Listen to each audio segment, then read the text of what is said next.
The air smelled of grease and desperation. Luigi Mangione sat hunched over a plastic table, his eyes glued to a half-eaten Big Mac. He was exhausted, his mind racing. 6 days on the run will do that to you. He had traded his designer suits for a tattered hoodie, his ambition for a fleeting sense of freedom.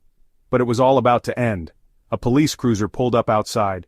Mangione didn't notice, not at first. He was lost in a world of his own making, a world where he was the hero, the avenger. He took a bite of his burger, savoring the greasy comfort. It would be his last meal as a free man. Suddenly, the door swung open, flooding the McDonald's with harsh winter light. 2 police officers strode in, their hands hovering near their holsters. They had received a tip, an anonymous call from someone who recognized Mangione from the news. He locked eyes with the officers, his heart pounding in his chest. It was over. Luigi Mangione was a walking contradiction. He was born into privilege, raised in a world of country clubs and Ivy League educations. He graduated top of his class from a prestigious boys' academy in Baltimore, then sailed through the University of Pennsylvania with a degree in computer science. He was accepted into a prestigious program at Stanford University, a golden ticket to Silicon Valley. Mangione was destined for greatness. He moved to Honolulu, living the dream in a co-living space called Surf Break. He had it all: a 6-figure salary, a beachfront apartment, a life filled with endless possibilities. But something wasn't right. Mangione couldn't shake the feeling that he was living a lie. He saw the inequality in the world, the way the system was rigged against the poor and the sick. He saw the greed of corporations like United Healthcare, denying coverage to those in need, putting profits before people.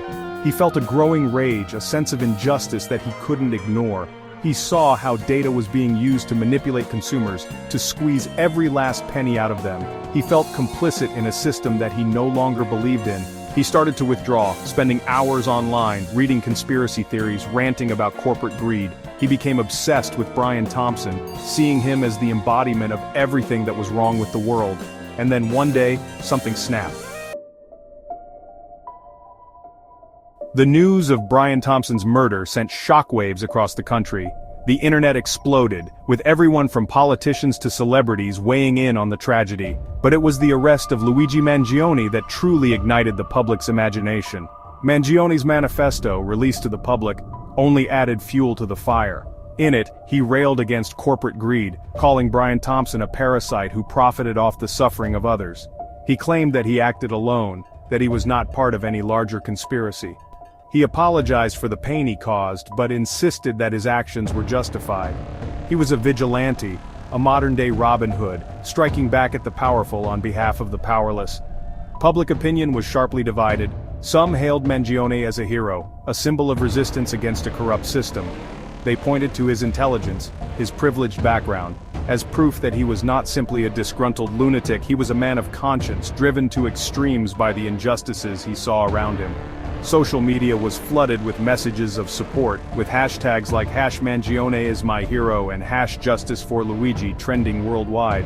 Others condemned Mangione as a cold-blooded killer, a dangerous extremist who took the law into his own hands. They argued that no matter how noble his intentions, murder was never the answer.